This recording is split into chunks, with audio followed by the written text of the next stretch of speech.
Hello, good people of YouTube. Welcome to episode 32 of What Makes This Song Special. As always, I'll be taking a song, talking you through what makes it special to me, what does it remind me of. This week's a bit of a special episode, not just a special song, as the World Cup kicks off in just a few days. It kicks off on Sunday, I believe, in Italy. My team, 4-time winners of the competition. The second most successful team in football history after Brazil, aren't going to be there. After winning the Euros last summer, we were one of the favourites to win the World Cup, and we're not even going to be there. And it just compelled me to do a wee episode about my first World Cup experience. And I'm looking for you all to put in the comments what was your first World Cup experience, for all you football fans out there. The first one I actually remember was Mexico 86, but I was very, very young, about 4 years old or something like that. And I do remember the hype. I remember getting the little toy mascot of that tournament, which was a wee jalapeno pepper called Pique, who had a wee sombrero on. And so I don't remember the football as such. I've watched lots of highlights of Maradona and all those things, which are amazing, and it looked like it was a great tournament. But the first one I really remember, my first real experience of watching a World Cup the whole way through, was Italiana 90. So World Cup was in Italy, and I was also in Italy. I was living in Italy at the time. We were the host nation. The buzz about the whole country was unbelievable. I was about 8 years old. And the entire population of this tiny village of Villa Latina in Lazio were all squeezed into the Piazza Umberto Primo, which is the main square of our town, and also the location of our family home. So Villa Latina, a very modest farming village, essentially. Instead of spending the small council budget on road maintenance or local primary school or anything that year, the entire budget had been blown on World Cup decorations and a huge outdoor cinema screen that was erected right outside my bedroom window. So when I looked out my bedroom window for that whole summer, I just saw the back of a projector. But I wasn't caring. It was really exciting, and the whole town would gather in the piazza for every single Italy game, and people brought homemade wine. They brought pasta. They brought cakes, sweets for the kids, and there was a smell of food and gunpowder from the fireworks and Vespa fumes that would fill the air in the evenings that the games were on. And we would stay out all night watching the games, playing with our friends, dreaming of being one of those footballers on that big screen. And it was my first chance to really experience the excitement of a World Cup. And supporting a team, really supporting a football team, which was amazing. Italy had an incredible team that year. That 1990 team was unbelievable. There are names in there that everybody will remember for as long as football is a thing. Historically, that team was phenomenal. We had Maldini, we had Schillaci, Vialli, Roberto Baggio, who we'll talk about in a minute. So many great players, just an incredible team. And we were one of the favourites to lift the trophy because of that incredible team, and everybody had calcio fever. You know, everybody was just obsessed. It was all everybody was talking about and thinking about, and it was just everywhere. I remember the second game of the group stages, and we were playing Czechoslovakia. And the young Roberto Baggio, who would have been about, I think Roberto Baggio was maybe about 21 in that tournament. I'm taking a guess, I might be wrong. But he picked up the ball at the halfway line, and so elegantly he played a 1-2, and then he took on pretty much the entire Czechoslovakia team before slotting the ball home for the most beautiful goal I'd ever seen in my 8 years on the planet. And of course everybody went absolutely crazy. So much so that there was a power cut in the village for a few minutes from the mayhem, and everybody was like panicking because we didn't know if we would manage to get the game back on the screen. That's quite a common. It's quite a common thing to happen in Villa Latina still to this day. If there's ever a thunderstorm, or if there's ever any rain, thankfully it's not a very rainy place. But when it does rain, quite often the entire village is in darkness for half an hour or so until they get it sorted. So that happened. There was no rain that night, but I don't know if it was just the excitement of, I don't know, the power cut. The power cut, too much excitement, too much energy. And after that game, Baggio was my god. He was, I'd found religion in football, and this was my introduction to Italian football. At that point, I hadn't actually chosen a club team to support, and so for a couple of weeks, much to my embarrassment these days, but I was a Fiorentina fan because that's who Baggio played for. Roberto Baggio played for Fiorentina at that point. So for about 2 or 3 weeks during the World Cup, I was a Fiorentina fan because of Baggio. And then thankfully, as luck would have it, Juventus bought him as soon as the World Cup finished. And Juve, the most amazing, successful team in Italy, my dad's favourite team. It was meant to be. I was a Juventino.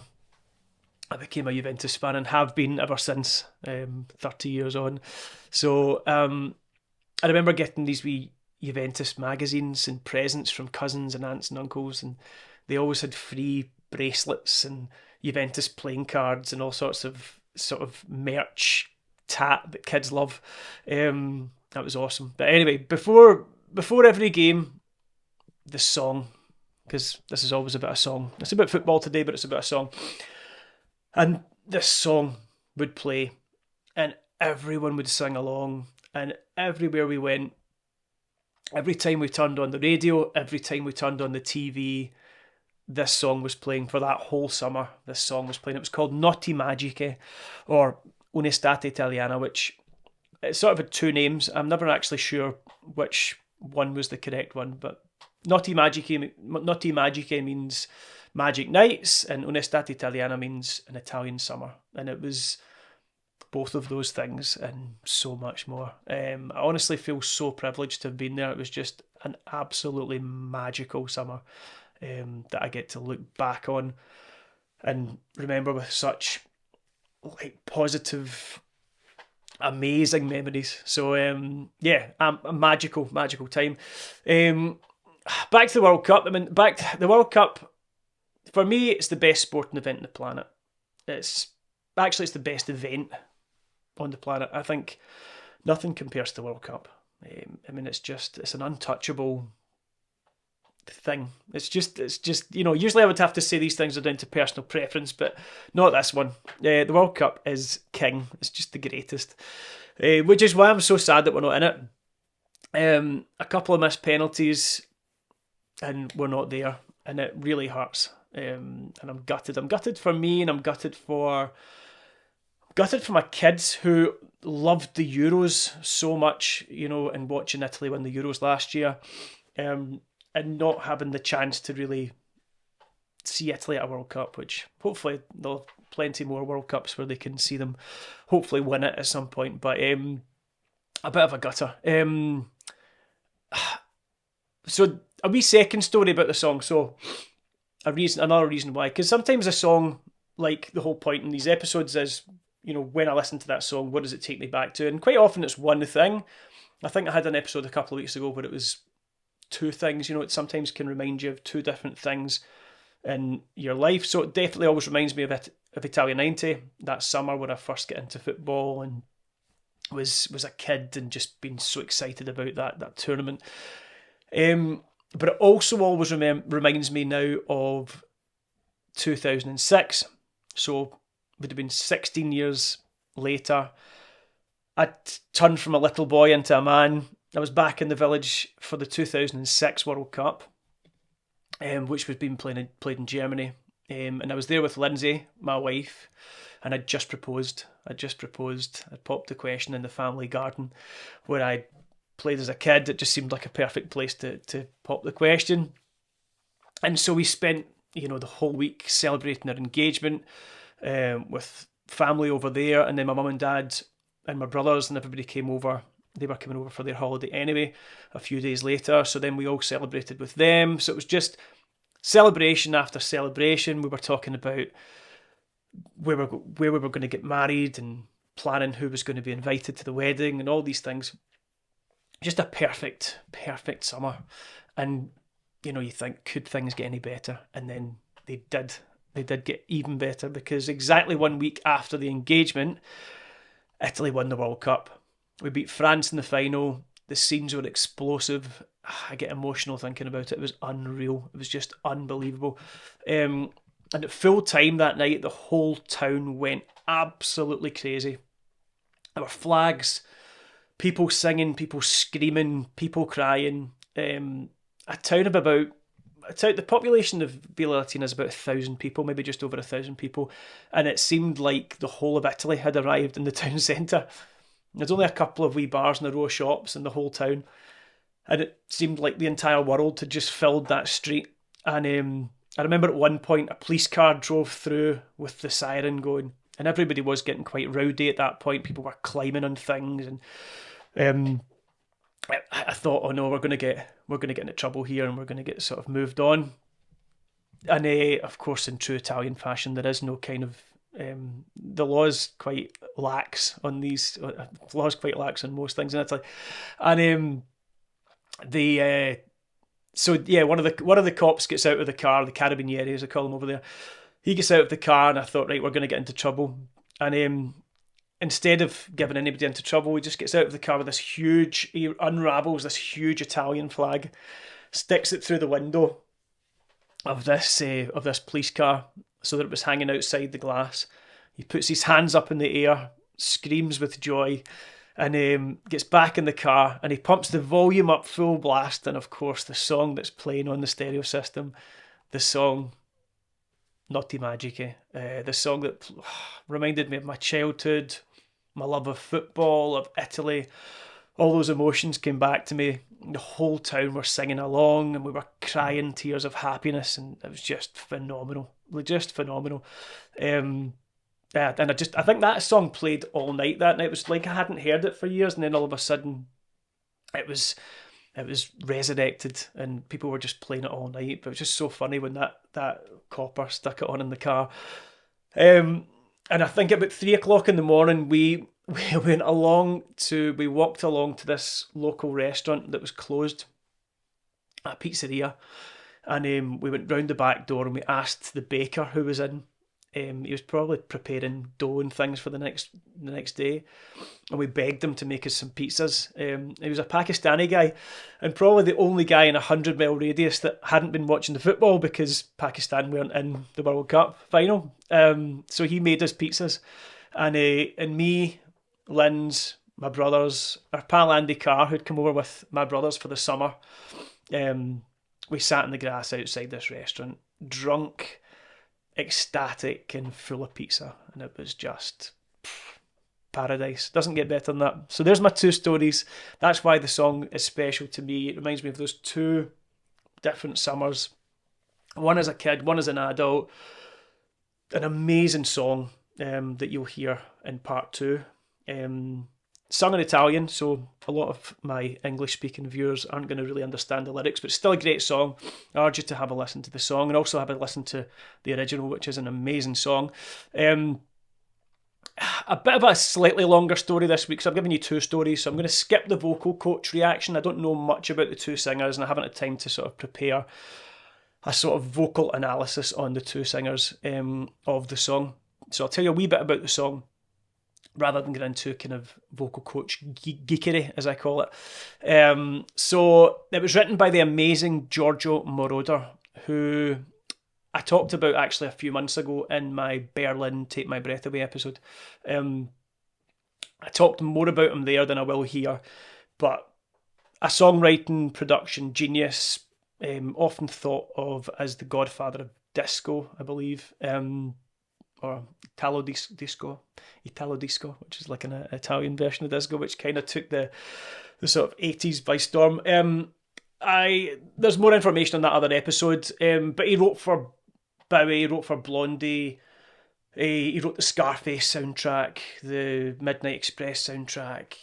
He ran a studio where Queen and all sorts of amazing bands and things recorded, and just a legend, and still going now in his 80s. So look him up. Really cool guy. He wrote the music, and two legendary Italian singer-songwriters, Edoardo Bennato and Gianna Nannini, they came together to do this duet and they wrote the lyrics for the song as well. So the song's it's all about winning, playing for the badge, playing, the magic of the Italian summer nights, which I think if anyone's ever been to Italy, those nights don't just happen in World Cup years. It's a magical place, especially in the summer. Italy's just a magical place where everything's just vibrant, and there's people eating and drinking and laughing and arguing, and it's just it's an amazing place to go. And I'm obviously biased, being that I'm half Italian, but that's what the song's about. It's about these magical Italian summer nights. It describes the scene of like the whole country getting together to cheer on the team, and the dreams of possibly winning the World Cup, which unfortunately we're not going to do for this 2022 Qatar World Cup. I'm not sure who's going to win it. I don't have as much interest in it because Italy aren't there. And I suppose that's my wee final question would be, are World Cups, does the World Cup benefit from having all these great teams in it? Is it going to be a wee bit, is it maybe just me, maybe it's just me because I'm biased, is it not going to be as good a World Cup because Italy aren't there? In the same way as it wouldn't be as good a World Cup if Germany weren't there, or Argentina or Brazil, because these teams are the teams, specifically those four I suppose that I've just mentioned, have won more than any other team. But I suppose if France weren't there, if Spain weren't there, whatever, other teams who have won it a few times, there's something missing from the magic of the tournament when those big teams can't be there. Holland, I suppose they've never really won it, but still one of the bigger teams. So yeah, there's my wee question. Leave me a comment. What was your first ever World Cup experience? What do you think? What's your favourite World Cup of all time? A lot of people say Italian '90. Maybe that's just people in my generation because it's the first one that we all kind of remember. I think it was a special World Cup. Yeah, leave some comments. Talk about the World Cup. Talk about Italy not being there. Talk about the song, if you know the song, if you like the song. What does it remind you of? Why is it special? Click part 2 for I think it comes up this side. I always point that way, but I think it comes up here. But click part 2 for my version of Notti Magiche, Un'estate Italiana. Enjoy it, and I will see you next week. Thank you.